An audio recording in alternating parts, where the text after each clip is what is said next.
Hello बच्चों, नमस्कार। कैसे हैं आप सब लोग? उम्मीद करता हूं कि आप सब लोग अच्छे होंगे, बेहतरीन होंगे, लाजवाब होंगे, एकदम बिंदास होंगे और साथ ही बहुत अच्छे से आप लोग अपनी पढ़ाई को कर रहे होंगे। तो एक बार सभी मेरे प्यारे दोस्त बताएंगे कैसे हैं भाई आप सब लोग? कैसी चल रही है आप लोगों की पढ़ाई? कैसी चल रही है आप लोगों की पढ़ाई? Good morning, good morning, good morning. सभी को मेरा प्यार भरा नमस्कार, सभी को राधे राधे, सभी को दोस्त जय हिंद। तो सभी का स्वागत है आपके अपने प्यारे से परिवार रोजगार विद अंकित में।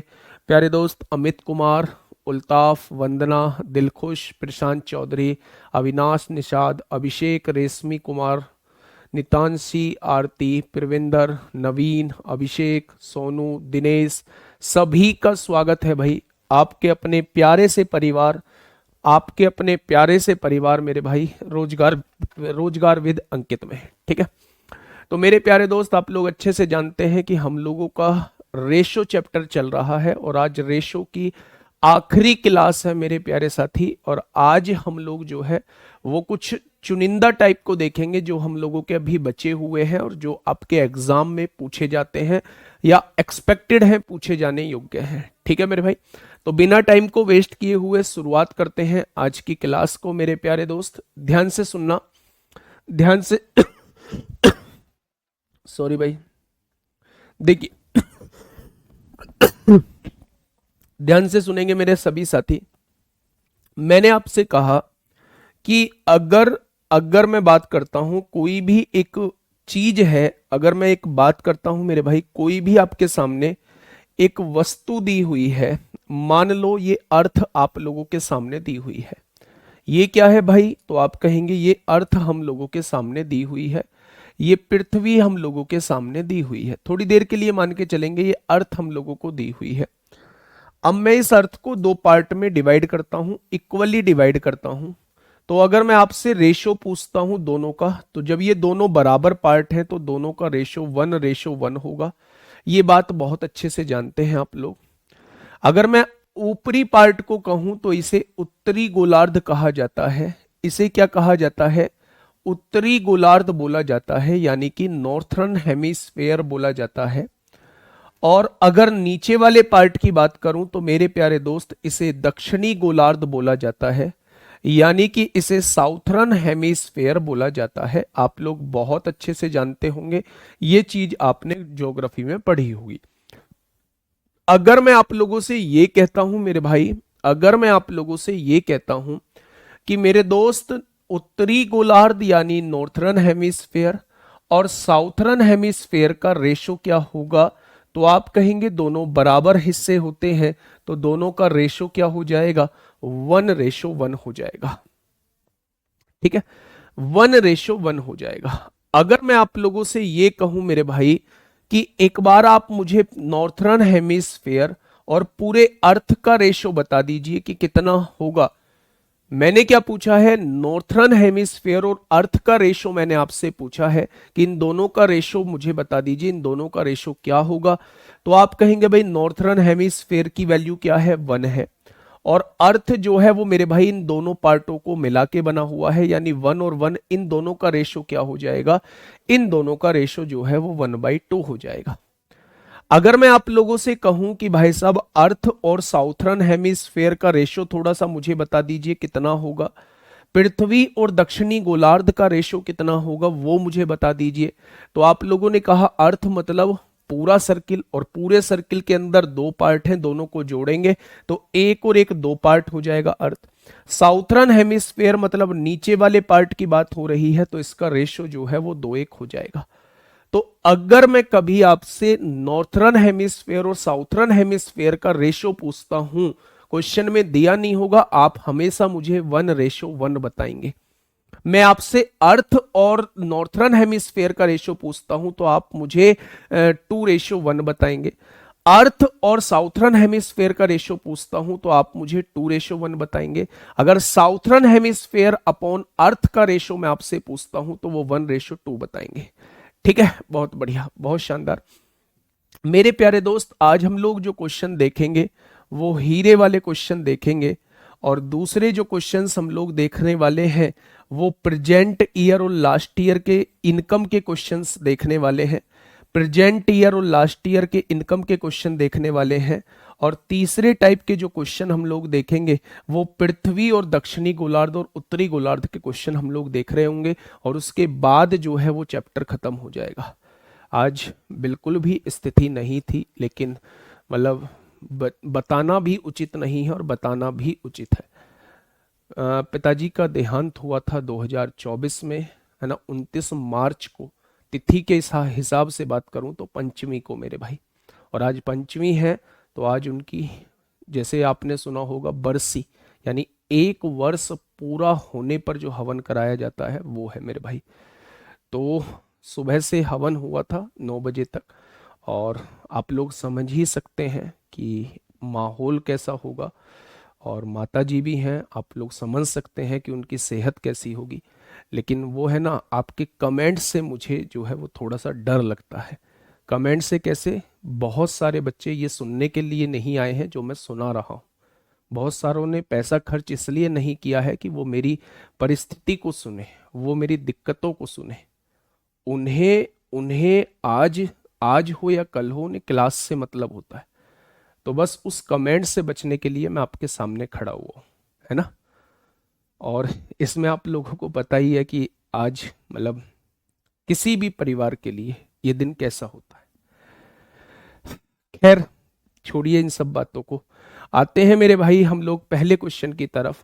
अब मैं आपको ना हीरे वाले क्वेश्चन का पूरा हिसाब किताब मैं आप लोगों को समझाने की कोशिश करूंगा कि हीरे वाले क्वेश्चन जो है, हीरे वाले क्वेश्चन मेरे भाई कैसे हम लोग सॉल्व करते हैं। ध्यान से सुनना, ध्यान से सुनना मेरे भाई। 48 ग्राम वजन वाले अर्ध कीमती रतन की कीमत 2,30,400 रुपए है। बेटा कमेंट मत करना प्लीज, रिक्वेस्ट है, प्यार से समझना। एक क्वेश्चन मैं समझाऊंगा, अगर एक क्वेश्चन आपने समझ लिया तो मेरे भाई चारों क्वेश्चन अगले आप लोग बहुत आसानी से कर देंगे, ठीक है। अब थोड़ा सा ध्यान से सुनना, देखिए मेरी बात को सुनिएगा। 48 ग्राम वजन वाले अर्ध कीमती रतन की कीमत कितनी है? तो आप कहेंगे 2,30,400 रुपए है। मुझे पता चल गया यहां से, यह 2 टुकड़ों में टूटा हुआ है। यानी नजारा कुछ ऐसा है कि एक बड़ा हिस्सा है जो कितने ग्राम का है? आप कहेंगे ये 48 ग्राम का है। ये 2 हिस्सों में टूटा गया है, मुझे नहीं पता ये हिस्से कितने कितने हैं बच्चे।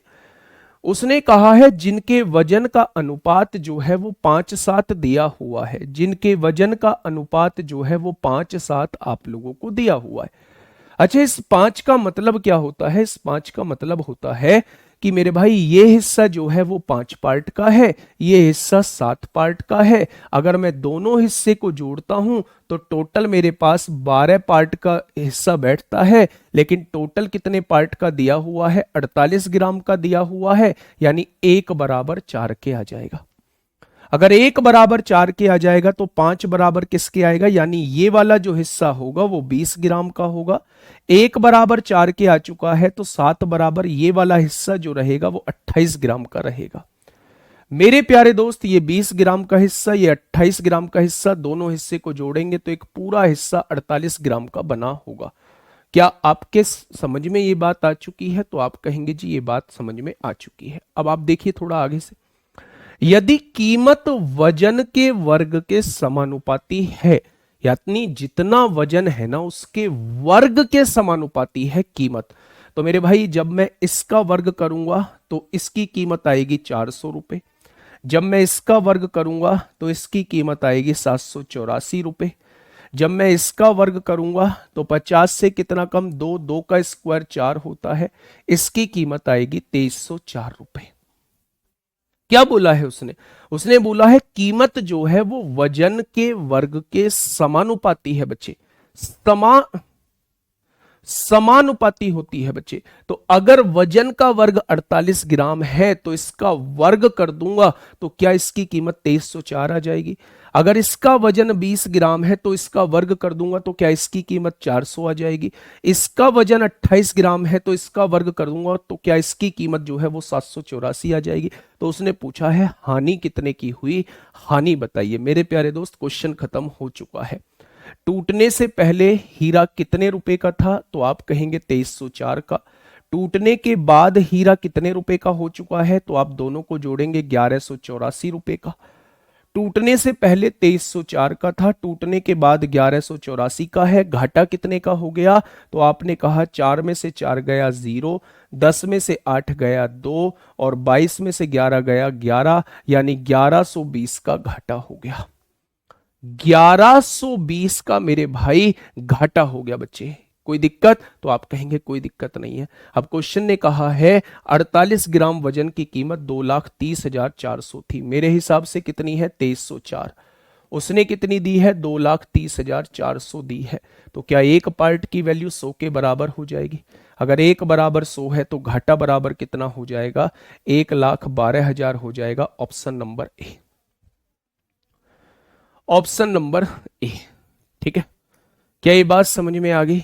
अभी बहुत सारे बच्चों को समझ में नहीं आई होगी, मैं दोबारा से एक बार आपको समझाने की कोशिश करता हूं, उस बात को थोड़ा सा समझने की कोशिश मेरे प्यारे दोस्त करेंगे।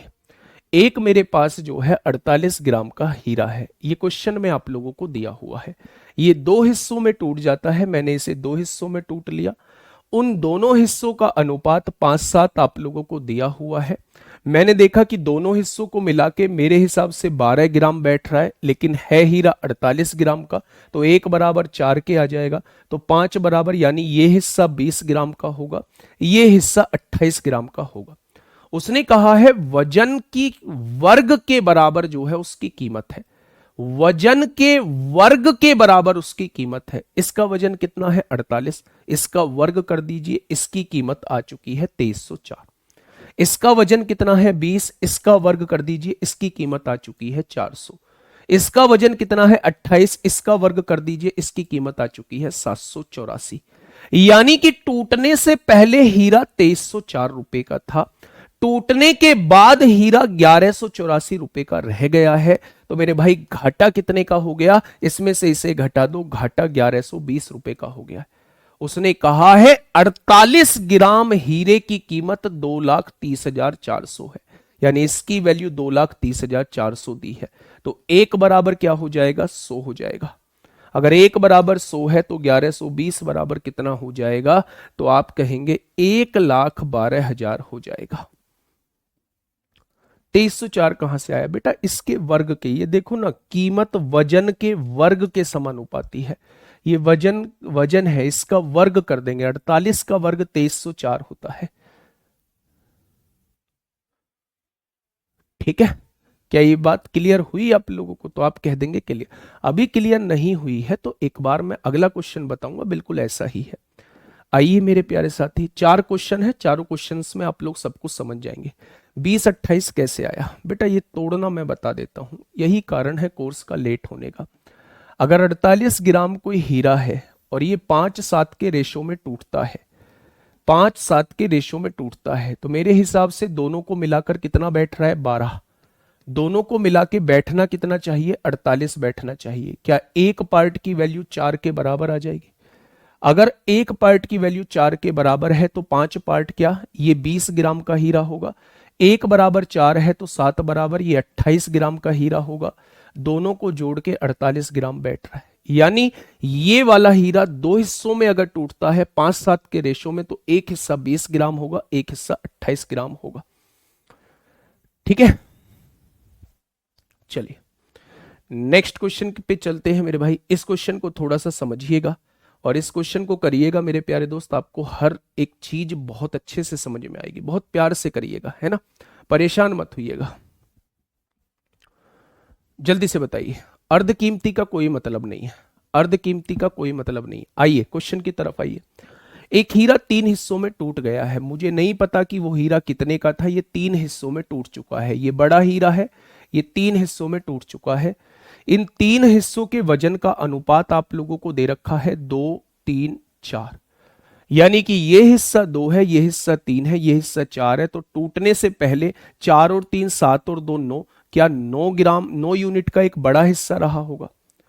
अगर ये 9 यूनिट का बड़ा हिस्सा है तो मेरे भाई ये 3 हिस्सों में टूट चुका है। पहला हिस्सा 2 यूनिट, दूसरा हिस्सा 3 यूनिट, तीसरा हिस्सा 4 यूनिट। अब आगे क्या कह रहा है, उसने कहा है हीरे की कीमत इसके वजन के वर्ग के अनुक्रमानुपाती, अनुक्रमानुपाती मतलब बराबर मान लीजिए, हीरे के वजन के, अगर इसका वजन का वर्ग करोगे, क्या टूटने से पहले हीरा 81 रुपए का रहा होगा? अगर मैं यहां देखूं तो ये वाला हीरा कितने का रहा होगा? 4 रुपए का। ये वाला हीरा इसका वर्ग करेंगे तो 9 रुपए का, और ये वाला हिस्सा 4 का वर्ग करेंगे तो 16 रुपए का हीरा रहा होगा। यानी टूटने के बाद अगर मैं आपसे पूछूं तो 16 और 9 25 और 4 29 रुपए के 3 हिस्से रह गए हैं। भाई साहब क्या दिक्कत आई है? टूटने से पहले हीरा 81 रुपए का था, टूटने के बाद हीरा 29 रुपए का रह गया है। घाटा कितने का हो गया? 11 में से 9 गया 2, 7 में से 2 गया 5, 52 रुपए का घाटा हो चुका है। अब क्वेश्चन क्या कहना चाह रहा है? यदि ये हीरा टूटने पर 52,000 का नुकसान हुआ, उसने नुकसान कितने का दिया है? उसने नुकसान 52,000 का दिया है। तो एक पार्ट की वैल्यू कितनी हो जाएगी? एक पार्ट की वैल्यू 1000 हो जाएगी। तो हीरे की मूल कीमत क्या थी? यानी वो 81 पार्ट की वैल्यू पूछना चाह रहा है। मूल कीमत यानी टूटने से पहले की कीमत पूछना चाह रहा है, यानी 81 की वैल्यू वो आपसे पूछना चाह रहा है। अगर एक बराबर 1000 तो 81 बराबर कितना हो जाएगा? आप कहेंगे 81,000 हो जाएगा। 4 9 16 कहां से आया? अगर क्वेश्चन को पढ़ोगे मेरे भाई, मतलब ऐसे मत करिए प्लीज, रिक्वेस्ट है आप लोगों से, ऐसे मत करिए। मुझसे बिना बताए आगे चला नहीं जाएगा, और आप ऐसी छोटी छोटी चीजें पूछेंगे तो बहुत नुकसान हम लोगों का हो रहा होगा। भाई उसने कहा है कि हीरे की कीमत इसके वजन के वर्ग के बराबर है। इसका वजन 2 है तो इस 2 का वर्ग करेंगे, इसकी कीमत 4 हो जाएगी। इसका वजन 3 है तो इसका वर्ग करेंगे, इसकी कीमत 9 हो जाएगी। इसका वजन 4 है तो इसका वर्ग करेंगे, इसकी कीमत 16 हो जाएगी। ठीक है मेरे भाई, तो ये कीमत आप लोगों को दी हुई है, वजन का वर्ग करने पर कीमत आएगी। वजन ये 9 है, इसका वर्ग करेंगे तो ये इसकी कीमत आ चुकी है। ठीक है, वो क्वेश्चन ने बोला है मेरे भाई, मैंने अपने पास से नहीं किया है। 2 क्वेश्चन मैंने आपको हीरे वाले समझाए, अभी आपके सामने 2 क्वेश्चन और आएंगे बच्चे, अभी आपके सामने 2 क्वेश्चन और आएंगे, उन दोनों क्वेश्चन को मेरे भाई करना। Question number next 133, question number 133, घटाया क्यों? मेरे भाई आप मुझे बताइए, कोई चीज आपकी 50 रुपए की है और बाद में वो 20 रुपए की बच गई, तो मुझे बताइए घाटा कितने का हुआ? घाटा कितने का हुआ मेरे भाई, है ना? अगर कोई चीज 50 रुपए की है और बाद में 20 रुपए की बच गई है तो 30 रुपए का घाटा होगा, आपको क्लियरली पता चलना चाहिए। तो घटाना क्यों है ये आपको क्वेश्चन के देखने से पता लग जाएगा। पहले कीमत 81 थी, अब 29 रह गई है, भाई घाटा हुआ है, और घाटा उसने 52,000 का दिया हुआ है, मेरे हिसाब से 52 रुपए का घाटा हुआ है। आइए क्वेश्चन नंबर 133 बताइए क्या होगा इसका बिल्कुल सही जवाब।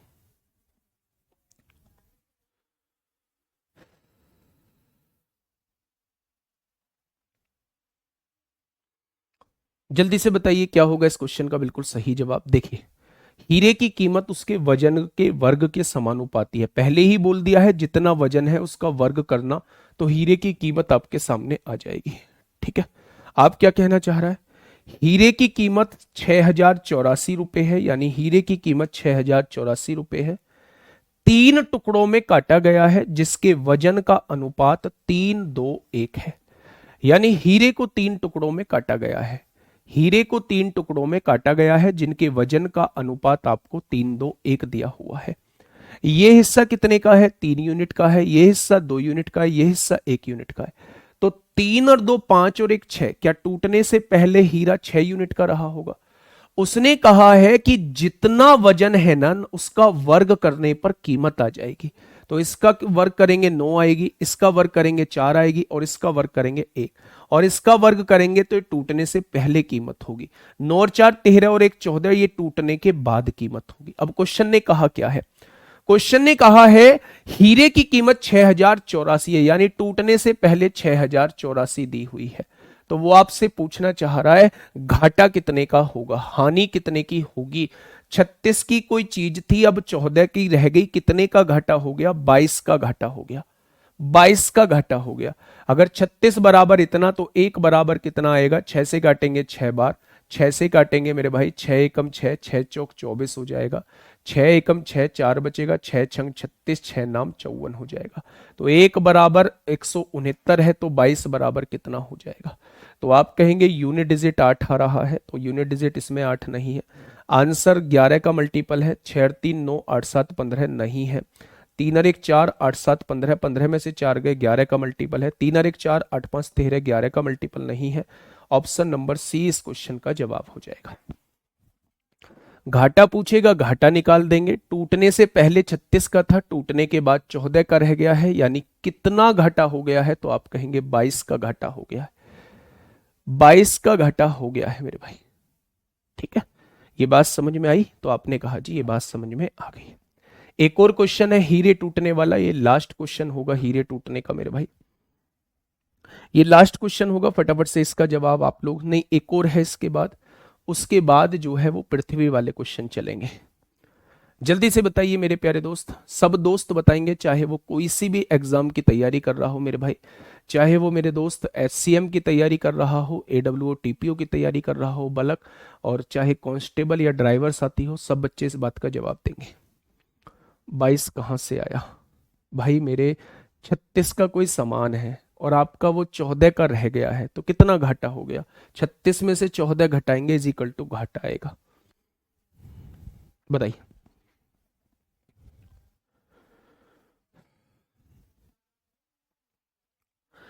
1,12,000 कहाँ से आया? बार बार कॉपी पेस्ट किए जा रहे हो। 1,12,000 कहाँ से आया? 1,12,000 बेटा ये सामान था कितने का? 2304 का। अब कितने का रह गया है? 1184 का। कितना घाटा हो गया? इसमें से इसे घटा देंगे, 1120 का घाटा हो गया। अगर 1 बराबर 100 आया है तो 1120 बराबर कितना आएगा? गुणा कर दो, 1,12,000 आ जाएगा। इस क्वेश्चन का जवाब देंगे, इस क्वेश्चन का जवाब देंगे मेरे प्यारे दोस्त। क्या होगा इस क्वेश्चन का बिल्कुल सही जवाब? देखिए, एक हीरे की कीमत उसके वजन के वर्ग के अनुक्रमानुपाती है, यानी फिर से वही दी हुई है, जितना वजन है उसका वर्ग कर देंगे तो उसकी कीमत आ जाएगी। ठीक है, एक बार यह हीरा वजन के 4 3 2 के अनुपात में टूट गया, 4 हिस्सों में टूट गया है मेरे भाई। पहला हिस्सा 4 है, दूसरा हिस्सा 3 है, तीसरा हिस्सा 2 है, चौथा हिस्सा 1 है। यानी टूटने से पहले अगर मैं आपसे पूछूं तो टोटल हीरा कितने यूनिट का रहा होगा? 4 और 3 7 और 2 9 और 1 10। टूटने से पहले हीरा 10 यूनिट का रहा होगा और वो 10 यूनिट 4 हिस्सों में टूट गई होंगी इस तरीके से। अब उसने कहा है कि वजन का वर्ग करिए, तो इसकी कीमत 100 रुपए आ जाएगी। यानी टूटने से पहले इसकी कीमत 100 रुपए रही होगी, इसकी कीमत टूटने के बाद 16 हो गई होगी, इसकी 9 हो गई होगी, इसकी 4 हो गई होगी, इसकी 1 हो गई होगी।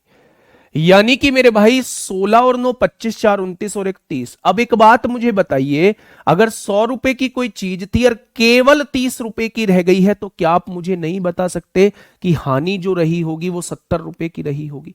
अब क्वेश्चन को आगे पढ़िएगा, थोड़ा सा आगे।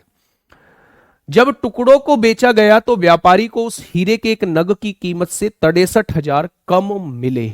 उस एक कीमत से 63,000 कम मिले, यानी 63,000 का जो है वो घाटा हो गया।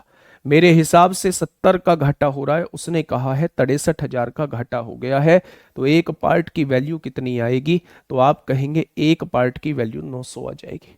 तो उसने कहा है हीरे की मूल कीमत ज्ञात कीजिए। तो मेरे भाई वो 100 पार्ट की वैल्यू पूछना चाह रहा है, वो 100 पार्ट की वैल्यू पूछना चाह रहा है। अगर 1 बराबर 900 तो 100 बराबर कितना हो जाएगा?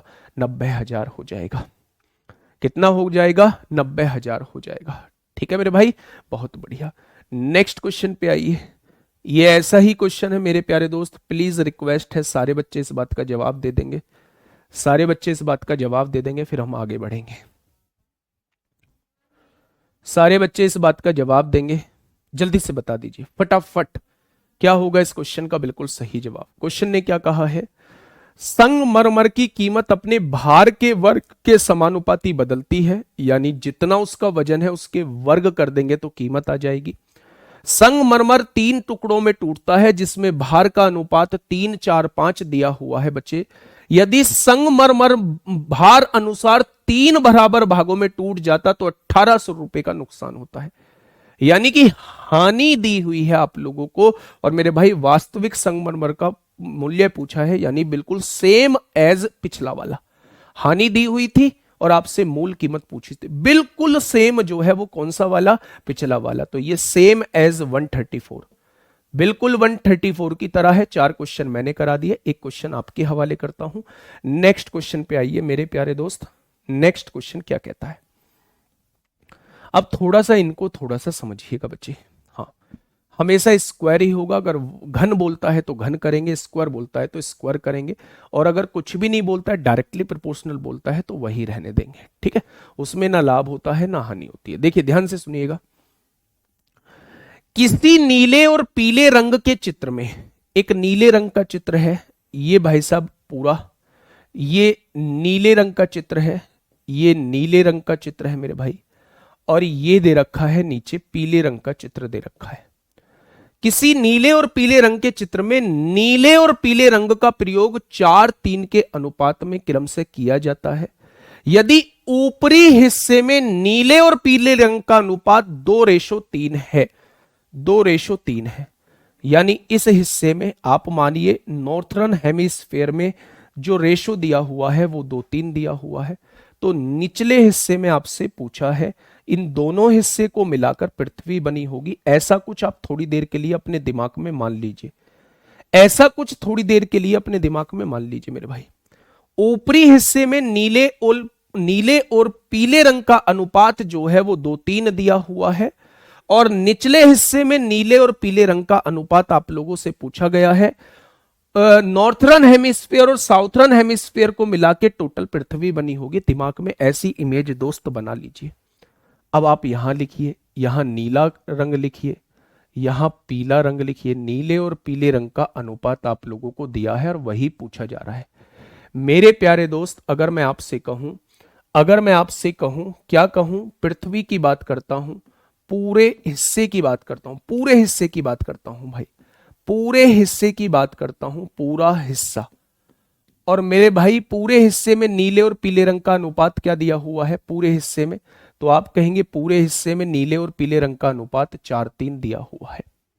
अच्छा, मैं आपसे कहूं कि ऊपरी हिस्से में क्या दिया हुआ है, ऊपरी हिस्से में, तो आप कहेंगे ऊपरी हिस्से में जो है वो 2:3 का अनुपात दिया हुआ है। आपसे पूछा क्या है, निचले हिस्से में प्यारे दोस्त आप लोगों से नीले और पीले रंग का अनुपात आपसे पूछा है। ऐसे क्वेश्चंस को करने का तरीका क्या होता है, एक क्वेश्चन समझना, ऐसे ही 2 क्वेश्चन अगले हैं, उनसे सारी चीजें आप लोगों की क्लियर हो जाएंगी। मेरे प्यारे दोस्त, एक ये पूरा सर्किल दिया हुआ था, इसको 2 पार्ट में डिवाइड किया गया है। ये बीच में 2 पार्ट मैंने डिवाइड कर दिया। ऊपरी हिस्से में नीले और पीले रंग का अनुपात 2:3 दिया हुआ है, पूरे हिस्से में नीले और पीले रंग का अनुपात 4:3 दिया हुआ है। निचले हिस्से में, इस वाले हिस्से में आपसे नीले और पीले रंग का अनुपात पूछा है। अब ध्यान से सुना। अच्छा, क्या आप मुझे बता सकते हैं अगर मैं पूरे हिस्से और ऊपरी हिस्से का अनुपात आपसे पूछूं तो क्या होगा? भाई पूरा हिस्सा 2 पार्ट को मिला के बना होगा और ऊपरी हिस्सा 1 पार्ट है, तो क्या इनका रेशो 2:1 होगा? ये बात आपको समझ में आ गई? तो आप कहेंगे जी ये बात समझ में आ गई। अब देखना थोड़ा सा ध्यान से मेरे प्यारे दोस्त, अगर ऊपरी हिस्से में टोटल कलर की बात करूं तो टोटल कलर कितना है? 7 है। 4 और 3 कितना है? 7 है। अगर निचले ऊपरी हिस्से में बात करूं तो टोटल कलर कितना है? 5 है। अगर मेरे प्यारे दोस्त दोनों का रेशो देखूं तो 7:5 बैठ रहा है, पर यहां कितना दिया हुआ है? यहां 2:1 दिया हुआ है। यहां कितना दिया हुआ है? यहां 2:1 दिया हुआ है। इंग्लिश इसकी अभी काट देना मेरे भाई, इंग्लिश में गड़बड़ी लिखी होगी। यहां कितना करना है? हमें 2:1 करना है मेरे भाई। तो इसका मतलब हमें इन्हें पहले बराबर करना होगा। सबसे पहला काम है 5 की गुणा यहां करिए, 7 की गुणा यहां करिए। दोनों बराबर हो चुके हैं तो 5 की गुणा यहां कर दीजिए, 5 की गुणा यहां कर दीजिए। अगर 7 की गुणा यहां हुई है तो 7 की गुणा यहां, 7 की गुणा यहां। कोई दिक्कत? क्या ये दोनों बराबर हो चुके हैं? अब रेशो आप कहेंगे बिल्कुल हो चुके हैं। हमें रेशो बनाना है 2 और 1 का, यानी ऊपर वाले में 2 की गुणा करिए, नीचे वाले में 1 की गुणा करिए। ऊपर वाले में 2 की गुणा करिए और नीचे वाले में 1 की गुणा करेंगे तो ये एज इट इज रहेगा। क्या कोई दिक्कत? अब आप रेशो चेक करेंगे तो 35 से 35 कट गया, क्या रेशो 2:1 बन गया? वह हमें भी 2:1 बनाना था, हमें भी 2:1 बनाना था मेरे भाई। ये समझिए अगर पूरे पार्ट में से 5 चौक 20 दूनी 40 में से मैं 14 को घटा दूं, 5 चौक 20 दूनी 40 में से मैं 14 को घटा दूं, 14 को घटा दूं, तो क्या आप कह सकते हैं निचला हिस्सा 26 का आ जाएगा? निचला हिस्सा 26 का आ जाएगा। पूरे पार्ट में से, इस पूरे पार्ट में से 5 तिया 15 दूनी 30 में से ऊपरी पार्ट 21 को घटा दूं, क्या निचले पार्ट में 9 आ जाएगा? आ जाएगा। तो मेरे भाई निचले पार्ट में नीले और पीले का अनुपात क्या होगा? 26:9 हो जाएगा। परेशान मत होना, बहुत सारे बच्चों को ये समझ में नहीं आया होगा, मैं समझाने की कोशिश करूंगा, थोड़ा सा ध्यान देना, ध्यान देना मेरे प्यारे दोस्त। मैं आपको यह समझाने की कोशिश कर रहा हूं, ये कोई एक पूरा पार्ट है, ये एक कोई पूरा हिस्सा है, वो अर्थ भी हो सकती है, वो खाली एक पूरा पार्ट भी हो सकता है। मैंने इसको 2 पार्ट में डिवाइड कर दिया, ये इसका ऊपरी हिस्सा है और ये इसका निचला हिस्सा है, ये इसका निचला हिस्सा है, ये अपर पार्ट है, ये इसका लोअर पार्ट है। अगर मैं आपसे कहूं, अगर मैं आप लोगों से यह कहता हूं कि पूरे हिस्से का और ऊपरी पार्ट का रेशो मुझे बताइए कि ऊपरी पार्ट का रेशो क्या हो जाएगा? जब ये दोनों बराबर बराबर है तो रेशो 1:1 हो जाएगा। यानी कि मेरा भाई पूरे हिस्सा निकालना है, पूरा हिस्सा दोनों को मिला के बना होगा, यानी पूरे हिस्सा 2 होगा। ऊपरी पार्ट 1 है तो यहां इन दोनों का रेशो 2:1 हो जाएगा। अगर मैं आपसे पूछूं भैया जी ऊपरी और निचले पार्ट का रेशो बताइए, ऊपरी और निचले पार्ट का रेशो बताइए, तो आप कहेंगे जी ऊपरी पार्ट 1 है, निचला पार्ट 1 है, दोनों का रेशो 1:1 हो जाएगा। क्या आपको समझ में आया ये 2:1 कहां से आया है?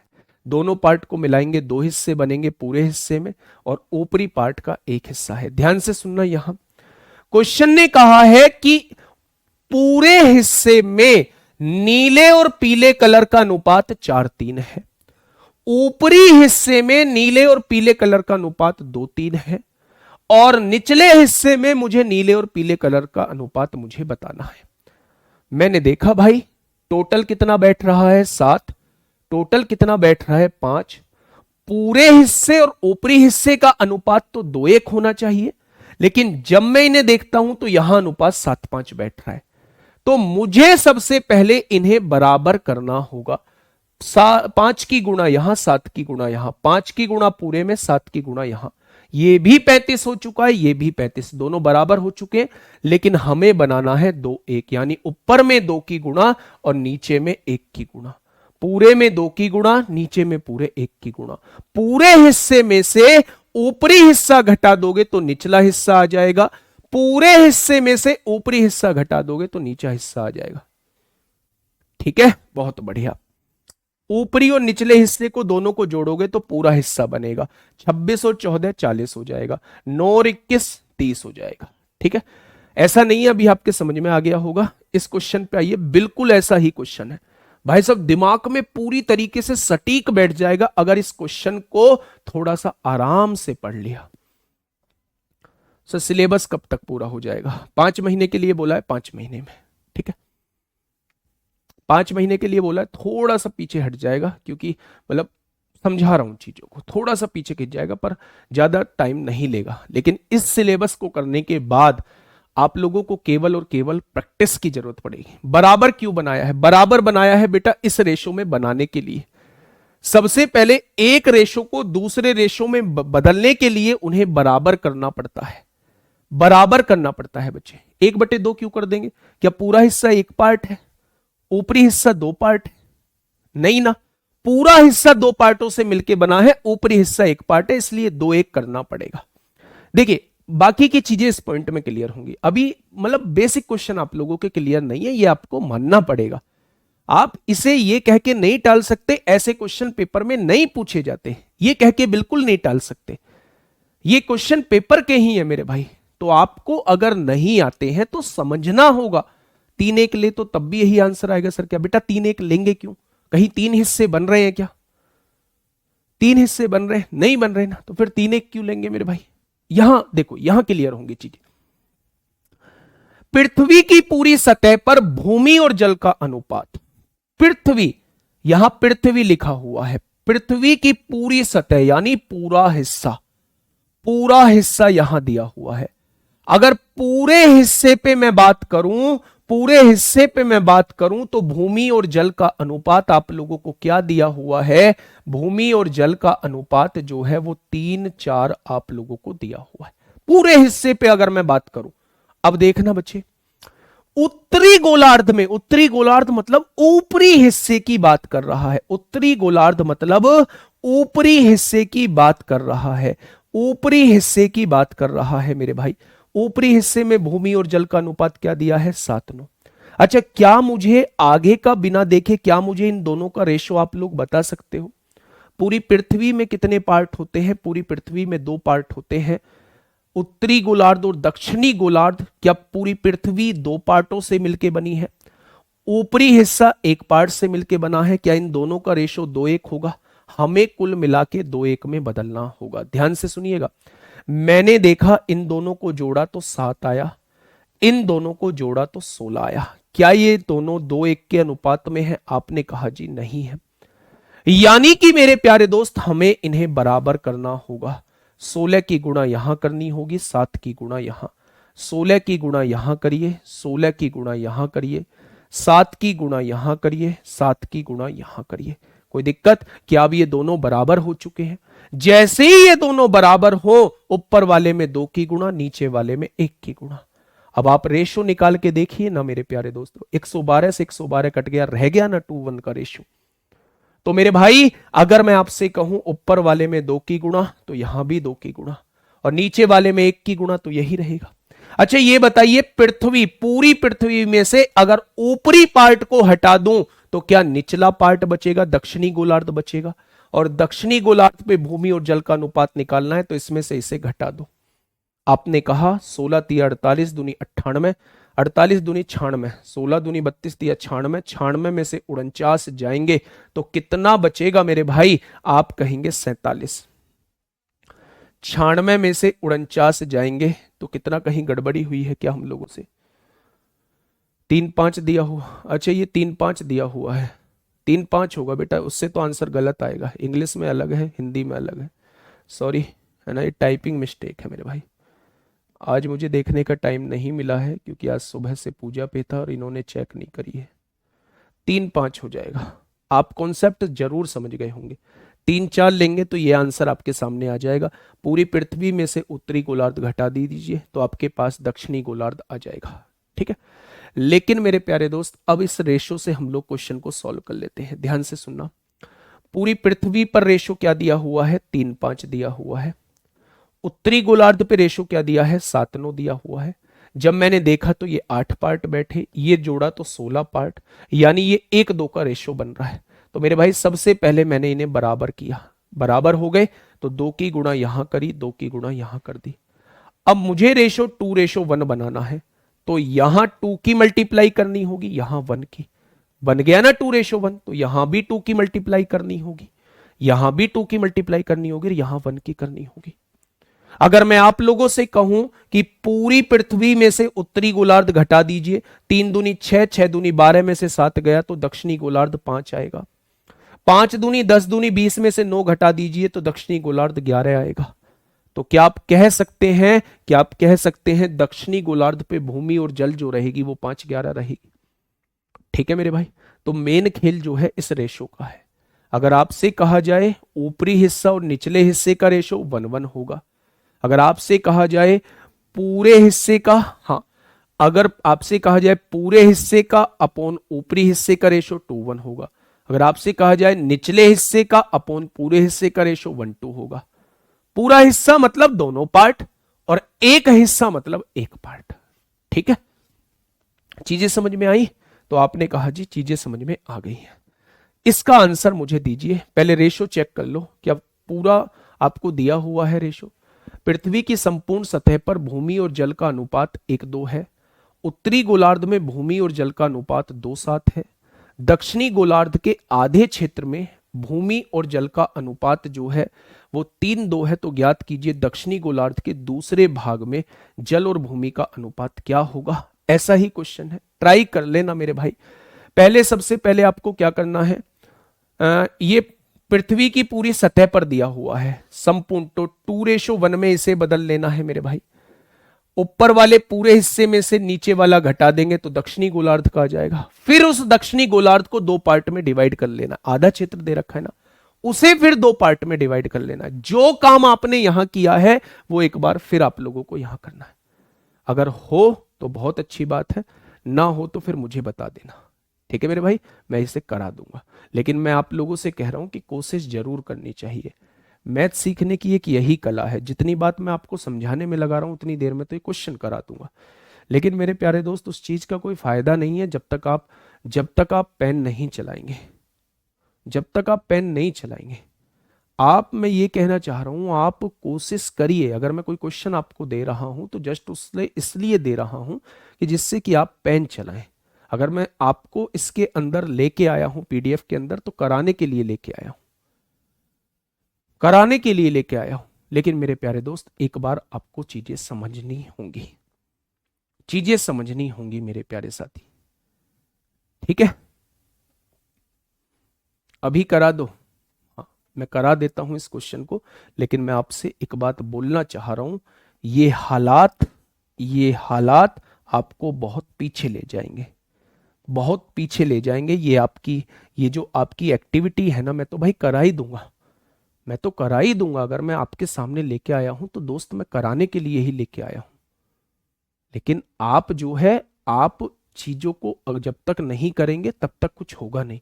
इसके बाद कोई क्वेश्चन नहीं है मेरे भाई इस तरीके का, ठीक है। जब आप नहीं मानना चाह रहे हैं तो सीखिए, अगर आपने ठान ही लिया है तो सीखिए मेरे भाई चीजों को, है ना।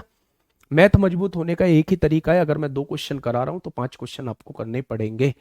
अगर मैं सीट में लेके आ रहा हूं तो आप लोगों को घर के लिए दे रहा हूं तो वो घर ही सॉल्व करना पड़ेगा।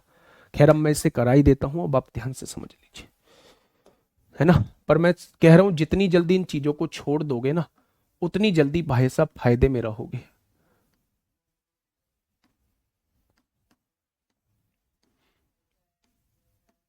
समझिए क्वेश्चन ने क्या कहा है, पृथ्वी की संपूर्ण यानी पूरा हिस्सा भूमि और जल का अनुपात क्या दिया हुआ है, 1:2 दिया हुआ है।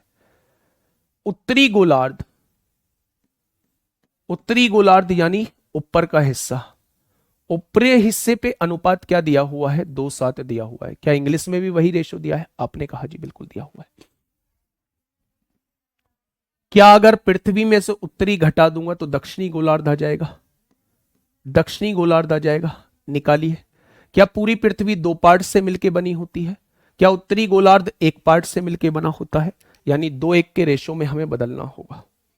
आइए मेरे प्यारे दोस्त, अगर मैं यहां देखूं तो पूरा हिस्सा कितने का है, 2 और 1 3 का है। यहां देखूं तो पूरा हिस्सा कितने का है, 7 और 2 9 का है, 7 और 2 9 का है। बराबर करने के लिए 3 की गुणा करेंगे, तो 3 की गुणा मेरे प्यारे दोस्त यहां करिए, 3 की गुणा यहां करिए। क्या ये बराबर हो चुके हैं, आपने कहा जी बराबर हो चुके हैं। जब ये दोनों बराबर हो चुके हैं तो इसमें 2 की गुणा करिए, इसमें 1 की गुणा करिए, 2 की गुणा करिए, 1 की गुणा करिए। देखिए ना रेशो आ गया ना 2:1। तो मेरे भाई 2 की गुणा यहां करिए, 2 की गुणा यहां करिए, और 1 की गुणा यहां करेंगे, 1 की गुणा यहां, ये ऐसे ही रहेगा। अच्छा एक बात बताइए, पृथ्वी पर भूमि कितनी है, 3 दूनी 6, उसमें से उत्तरी गोलार्ध पर 2 है तो 6 में से 2 गया तो दक्षिणी गोलार्ध पे कितनी रह जाएगी, 4। 3 दूनी 6 दूनी 12, 12 में से 7 गया 5। क्या ये दक्षिणी गोलार्ध पे आ चुका है, 4 5। अब आगे क्या कहा है, उसने कहा है दक्षिणी गोलार्ध के आधे क्षेत्र में भूमि और जल, यानी इस बार उसने क्या किया, इस बार दक्षिणी गोलार्ध उसने पूरा बना दिया। इसके आधे क्षेत्र पर, ये ऊपरी पार्ट है दक्षिणी गोलार्ध का, ये निचला पार्ट है दक्षिणी गोलार्ध का, और ये पूरा मिला के क्या है, ये पूरा मिला के दक्षिणी गोलार्ध है। मेरे भाई क्वेश्चन की लैंग्वेज को समझो, दक्षिणी गोलार्ध के आधे क्षेत्र में, यानी ये पूरा दक्षिणी गोलार्ध है, इसके आधा क्षेत्र ऊपरी पार्ट होगा, इसका निचला क्षेत्र, आधा क्षेत्र जो होगा वो निचला पार्ट होगा। तो पूरे दक्षिणी गोलार्ध में पूरे हिस्से में कितना है, पूरे हिस्से, अगर मैं पूरे हिस्से में रेशो पूछूं, पूरे हिस्से में भूमि और जल का रेशो पूछूं दक्षिणी गोलार्ध के, तो आप कहेंगे 4-5 दिया हुआ है। और आधे हिस्से में यानी ऊपरी हिस्से में कितना दिया हुआ है मेरे भाई, तो आप कहेंगे आधे हिस्से में 3-2 दिया हुआ है, 3-2 दिया हुआ है। फिर से मुझे बताइए, पूरा हिस्सा मतलब 2 पार्ट, आधा हिस्सा मतलब ऊपरी पार्ट मतलब 1 पार्ट, यहां भी बदल लीजिए, 5 और 4 9 हो जाएगा मेरे भाई, 3 और 2 5 हो जाएगा। यहां 5 की गुणा करिए, यहां 9 की गुणा कर दीजिए, यहां 5 की गुणा करिए, यहां 5 की गुणा करिए, यहां 9 की गुणा करिए, यहां 9 की गुणा करिए, हो गए क्या बराबर। इसमें 2 की गुणा कर दीजिए मेरे भाई, और नीचे वाले में 1 की गुणा कर दीजिए, नहीं बदलेगा। तो आप मुझे यह बता दीजिए, 5 चौक 20 दूनी 40 में से 27 जाएंगे तो कितना बचेगा, क्या आधे क्षेत्र में 13 आ जाएगा। यहां देखेंगे 5 पंजे 25 दूनी 50 में से 18 जाएगा, तो आप कहेंगे आधे क्षेत्र में 32 आ जाएगा, यानी आंसर 13/32 आ जाएगा। बस अंतर इतना था कि हमें 2 बार ये प्रोसेस लगाना था जो हमने यहां सीखा है। ठीक है, बहुत सारे बच्चों को समस्याएं आई होंगी और वो मुझे लाइव से दिख रहा है। इस क्वेश्चन पे कम से कम 300-400 लोगों ने क्लास छोड़ी है, 300 से 400 लोगों ने क्लास छोड़ी है। आप ये समझिए ये कंपटीशन है, ये अपने आप से ही निर्धारित कर लेते हैं कि ऐसे क्वेश्चंस पेपर में आते नहीं है। मेरे भाई मैं अपने पास से थोड़ी ना बना के लाया हूं, ऐसी कोई किताब नहीं बनी जिसमें ये क्वेश्चन आपको दिखेगा नहीं। ठीक है ना। तो मेरे प्यारे दोस्त बस पढ़िए, अगर मैं थोड़ा सा एफर्ट्स डालने के मन में है मेरे में, तो आप भी उस एफर्ट्स को समझिए। अगर मैं मेहनत कर रहा हूं तो आप भी करिए। मैं बस ये चाहता हूं कि आपसे क्वेश्चन ना छूटे। और ऐसा नहीं है कि दिल्ली पुलिस का तजुर्बा नहीं है, लास्ट 2 दिल्ली पुलिस का बेहतरीन तजुर्बा है, बेहतरीन तजुर्बा, बहुत अच्छे से एक्सपीरियंस है। हेड कांस्टेबल मिनिस्टर का लास्ट वाले का बहुत अच्छे से एक्सपीरियंस है। ड्राइवर वाले पार्ट में मैं नहीं था पिछली बार, लेकिन मैं कहता हूं ड्राइवर वाले बच्चे घबराना नहीं है, ज्यादा पढ़ लो कोई दिक्कत नहीं है। ये मौका बार बार नहीं आएगा कि आप ड्राइवर का पेपर दे पाओ, लेकिन जब पेपर दे पा रहे हो तो उस बार सारा सब कुछ पढ़ के जाओ। मैं बस ये कहने की कोशिश आपसे कर रहा हूं। ठीक है, चलिए अब एक लास्ट टाइप का क्वेश्चन हम लोगों का बचा हुआ है। जो आप रेशो का पार्ट कह रहे थे, दूध और पानी वाला कह रहे थे, वो मैं आपको मिक्सचर में कराऊंगा, मिक्सचर एंड एलिगेशन में रेशो वाले तरीके से ही दोस्त कराऊंगा। ठीक है, चलिए आगे बढ़ते हैं मेरे भाई। हाँ, अब मैं आप लोगों को एक क्वेश्चन ऐसा देने की कोशिश करता हूं भाई साहब, ये बहुत सारे एग्जामों में पूछा गया है और इस क्वेश्चन के तरीके बहुत बहुत बड़े यूट्यूब पर कराए गए हैं। लेकिन अगर मैं आप लोगों से कहूं तो इसका एक बहुत साधारण सा तरीका होता है जिसे मैं आप लोगों को बताने की कोशिश करूंगा। ध्यान से सुनिएगा बच्चे, बहुत बढ़िया। अब देखिएगा, थोड़ा आराम से पढ़िएगा। पहले जो क्वेश्चन कह रहा है उसको अपनी कॉपी में लिख लीजिए, उसके बाद आपको समझ में आएगा कि वास्तव में आपको क्वेश्चन में करना क्या था। ध्यान से सुनिएगा। पिछले वर्ष एक्स और वाई की अनुपात, यानी 2 व्यक्ति हैं एक्स और वाई, लास्ट ईयर की बात चल रही है, पिछले ईयर की बात चल रही है। इन दोनों के इनकम का रेशो था 4:5। कोई दिक्कत? ये दिया हुआ है मेरे भाई, तो आपने कहा जी बिल्कुल यही दिया। फ्रूट्स वाले क्वेश्चन जो है वो परसेंटेज में कराऊंगा, फ्रूट्स वाले क्वेश्चन जो है वो परसेंटेज में कराऊंगा, कंजप्शन के क्वेश्चन जो है वो परसेंटेज में कराऊंगा। बहुत सारा पार्ट इसका किस में होगा? परसेंटेज में होगा। ठीक है, जितना पार्ट यहां जरूरी था उतना पार्ट अभी कराऊंगा मेरे भाई। ठीक है, आप टेंशन मत लो, कुछ भी छूटेगा नहीं, कुछ भी आपका बचेगा नहीं। उसने कहा है, आगे बोला है, पिछले वर्ष से इस वर्ष उनकी अपनी आय का अनुपात है। पिछले वर्ष यानी लास्ट ईयर और इस वर्ष यानी प्रेजेंट ईयर, उनकी अपनी आय का अनुपात दिया हुआ है। पहले का दिया हुआ है 3:4 और दूसरे का दिया हुआ है 2:3। ध्यान से समझना, बस यही पॉइंट मुझे समझाना, इसके बाद क्वेश्चन में कुछ भी समझाने की जरूरत नहीं पड़ेगी। मैं आपसे यह कह रहा हूं, क्वेश्चन ने आपसे कहा है मेरे भाई, मिल्क और वाटर, सचिन कुमार मेरे भाई, मैं मिक्सचर एंड डेलीगेशन में कराऊंगा। लास्ट ईयर एक्स और वाई की इनकम का रेशो 4-5 दिया हुआ है। लास्ट ईयर और प्रेजेंट ईयर देखिए ना, यहां पिछले वर्ष से इस वर्ष उनकी अपनी आय का अनुपात, पिछले वर्ष से इस वर्ष यानी लास्ट ईयर से प्रेजेंट ईयर इनकी अपनी आय का अनुपात 3-4 और 2-3 दिया हुआ है, ऐसा क्वेश्चन ने बोला है। ठीक है, अब देखिए मेरे भाई ध्यान से सुन, यदि उनकी वर्तमान आय का योग 15,400 है तो एक्स की वर्तमान आय कितनी होगी। आपने एक बात महसूस की है, आपने एक बात महसूस की है, वो कौन सी बात है, थोड़ा सा ध्यान से सुनिए। आपने कहा जी लास्ट ईयर इसकी इनकम 4 थी, यहां लास्ट ईयर इसकी इनकम 3 आ रही है, ये कैसे पॉसिबल है। जब दोनों ही लास्ट ईयर की इनकम है तो ये तो बराबर होनी चाहिए थी। यहां लास्ट ईयर इसकी इनकम 5 है, यहां लास्ट ईयर इसकी इनकम 2 है, ये कैसे पॉसिबल है। यहां जिसकी लास्ट ईयर, दोनों की लास्ट ईयर की इनकम ये दोनों बराबर होनी चाहिए थी आपस में। तो मेरे प्यारे दोस्त ऐसे क्वेश्चन में हम क्या करते हैं, इन दोनों का एलसीएम लेते हैं। अच्छा मैं इन दोनों का एलसीएम लूं, 3 और 2 का एलसीएम क्या 6 आएगा, 6 की गुणा यहां कर दो, 6 की गुणा यहां कर दो। अब देखना मैं बराबर कैसे करता हूं। आपको क्या करना है, सबसे पहले इन दोनों का एलसीएम लेना है, उस एलसीएम की गुणा यहां कर देनी है। क्या आप समझ पा रहे हैं कि इसकी लास्ट ईयर की इनकम 24 हो गई है। अगर इसकी 24 है तो इसे 24 बनाने के लिए 8 की गुणा करनी पड़ेगी, तो 8 की गुणा नीचे करनी पड़ेगी। इसकी लास्ट ईयर की इनकम यहां भी 24 थी, यहां भी 24 है, मामला सेट बैठ चुका है। अगर इसकी लास्ट ईयर की इनकम यहां 30 थी तो इसे 30 बनाने के लिए 15 की गुणा करनी पड़ेगी, तो 15 की गुणा यहां करनी पड़ेगी। सब कुछ हो चुका जो आप लोगों को मेरे भाई करना था। आप देखिए लास्ट ईयर की इनकम 24 है, यहां लास्ट ईयर की इनकम 24 है, यहां लास्ट ईयर की इनकम 30 है, यहां लास्ट ईयर की इनकम 30 है। भाई साहब सब कुछ सेट है, मामला पूरी तरीके से सटीक बैठ चुका है। अब क्वेश्चन कहना क्या चाह रहा है, वर्तमान में उनकी आय का योग 15,400 है। वर्तमान मतलब प्रेजेंट में दोनों की आय का योग 8 चौक 32, 15 तिया 45, दोनों की आय का योग कितना बैठ रहा है, 77 बैठ रहा है।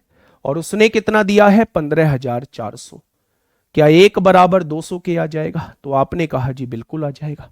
अब क्वेश्चन ने क्या कहा है, एक्स की वर्तमान आय कितनी है, यानी 32 पार्ट की वो वैल्यू पूछ रहा है। अगर 1 बराबर 200 तो वर्तमान में 32 पार्ट की वैल्यू 6400 आ जाएगी। बताइए फटाफट बताइए क्या हो। 3-4 दिया है, 3-4 बेटा ये दिया है, 3-4 ये है, 2-3 ये है। हाँ 137 में हिंदी के हिसाब से करवा दीजिए, वो हिंदी के हिसाब से भी मैंने करवाया था, बिल्कुल वही तरीका था, बिल्कुल वही तरीका था। ठीक है चलिए ये बात समझ में आ गई। बस कुल मिला के इन दोनों इनकम्स को आपस में बराबर करना है, इन दोनों को बराबर करना है, और बराबर करने का तरीका इन दोनों के एलसीएम से बस गुणा कर देनी है। आज के बाद इस क्वेश्चन को नहीं भूलोगे अगर ध्यान से समझा है तो। मैं फिर से समझाने की कोशिश करता हूं, इसका एक और क्वेश्चन कराऊंगा मेरे प्यारे दोस्त, और आपका ये चैप्टर जो है वो पूरी तरीके से खत्म हो जाएगा। आयु वाले चैप्टर में होगा। ठीक है, दो व्यक्ति हैं एक्स और वाई, इनकी लास्ट ईयर की इनकम का रेशो 4-5 दिया है। लास्ट ईयर और वर्तमान वर्ष की आयु का रेशो 3-4 है, इसका 2-3 है। आपने देखा यार दोनों लास्ट ईयर की इनकम है तो ये दोनों तो बराबर होनी चाहिए थी, ये दोनों बराबर होनी चाहिए थी। बराबर करने के लिए इन दोनों का एलसीएम लीजिए, 6 आएगा, 6 की गुणा पूरे रेशो में कर दीजिए, कर दी मेरे भाई। अगर इसकी इनकम 24 बैठ रही है तो इसे 24 बनाने के लिए 8 की गुणा, 8 की गुणा यहां हुई है तो 8 की गुणा यहां होगी। इसकी इनकम लास्ट ईयर की 30 बैठ रही है, इसे 30 बनाने के लिए 15 की गुणा, 15 की गुणा यहां हो जाएगी। वर्तमान वर्ष में इसकी इनकम 32 है, इसकी 45 है, दोनों को जोड़ेंगे 77 हो जाएगी। उसने वर्तमान वर्ष में 15,400 दी है। अगर 1 बराबर 200 है तो उसने प्रेजेंट ईयर यानी वर्तमान वर्ष में एक्स की पूछी है, यानी 32 पार्ट की पूछना चाह रहा है, तो मेरे भाई 6400 हो जाएगा। एक क्वेश्चन और आपके सामने दे रहा हूं, फटाफट मुझे बता दीजिए क्या होगा इस क्वेश्चन का साथी, बिल्कुल सही जवाब।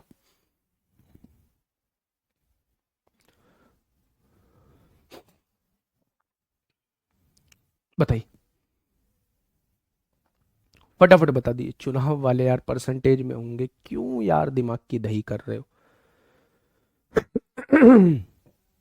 बताइए क्या होगा इस क्वेश्चन का बिल्कुल सही जवाब। देखिए ए और बी की पिछले वर्ष की आय का अनुपात जो था वो 4:3 था। दो व्यक्ति हैं ए और बी। लास्ट ईयर की इनकम का रेशियो जो दिया हुआ था 4:3 दिया हुआ था, इसकी 4 थी, इसकी 3 थी। ऐसे ही लिखा होगा आपने भी। उन दोनों की पिछले वर्ष और चालू वर्ष, पिछला वर्ष लास्ट ईयर, चालू वर्ष प्रेजेंट ईयर। व्यक्तिगत आय का अनुपात, व्यक्तिगत मतलब इंडिविजुअल, इसकी 3/4 है और इसकी 5/6 है। आपके दिमाग में एक बात नहीं आई, आपने कहा जी हमारे समझ में एक बात 138 में उल्टा पूछा है, तो उल्टा कर लो ना भाई, काहे घबरा रहे हो। उसने कहा है दक्षिणी गोलार्ध के दूसरे भाग में जल और भूमि का अनुपात, जल और भूमि का 32/13 हो जाएगा।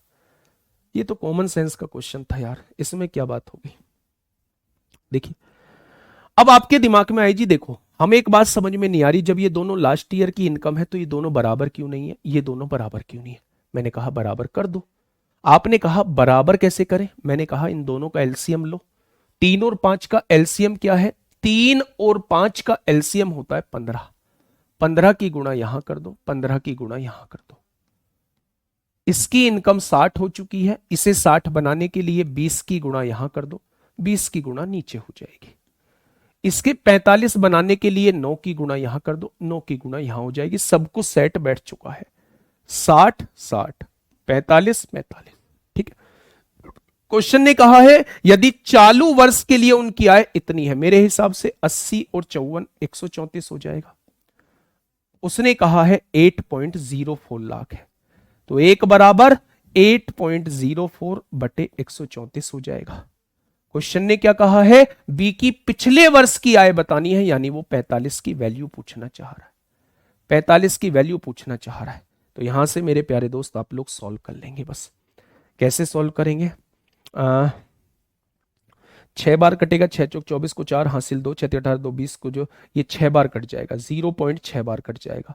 और 45 छिक्का 270 होते हैं, एक बाद पॉइंट लग जाएगा, 2.7 लाख आ जाएगी। आंसर क्या आ जाएगा, 2.7 लाख आ जाएगी।